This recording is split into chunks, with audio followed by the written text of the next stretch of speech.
everyone, welcome to 4 Sides with me Anjali. Even as Haryana is dealing with communal clashes that erupted during a procession, there is another news that hit headlines that is shocking, that of a RPF Constable Chetan Kumar who killed an officer and 3 Muslims on a train in Maharashtra is what is evident from the video that emerged that it is a hate crime. Many political experts have been warning of the increasing differences between the two communities, which they say is because of the political discourse.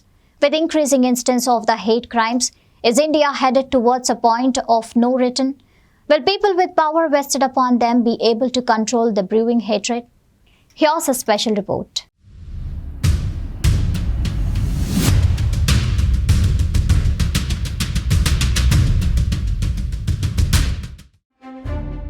Sabrang India, a sister organization of Citizens for Justice and Peace, compiled reportage on communal crimes in 2021. It isn't an exhaustive report yet. According to the information, 5 Indian cities alone recorded as many 17 hate crimes against minority communities. Capital cities Delhi and Bengaluru recorded 4 each. Then there were police brutality, mob attacks, cow vigilantism, targeting of worship places, threats, individual attacks, and clashes that together made for 60 incidents.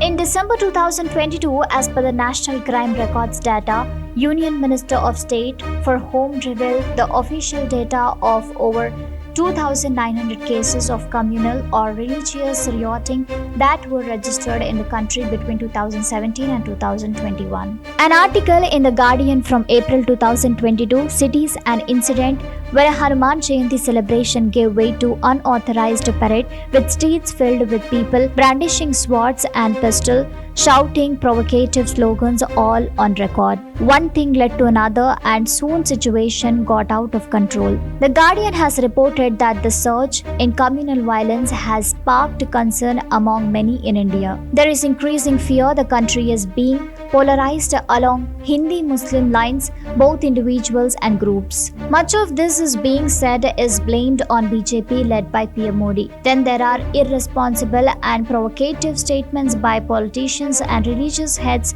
that majorly influence people. Asim Ali, a political researcher with Center for Policy Research think tank, is quoted in the article.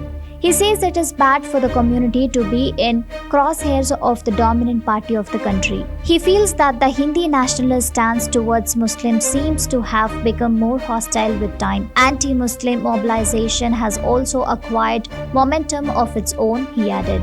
This article comes after the several instances of communal clashes post Hanuman Jayanti and Ram Navami celebrations across the country in 2022. The key here is the fear that Asim Ali expressed of the violence acquiring momentum of its own. What we see in Manipur is a live example of how violence, when it reaches a certain level of inhumanity, will scare people who can never trust each other, and violence, once it begins, can become difficult even for the state to control.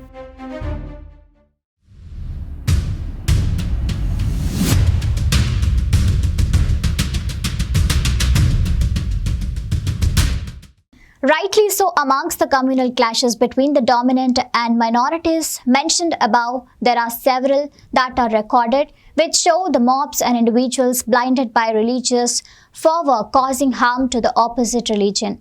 The ruling party writes these perpetrators off, calling them fringe elements.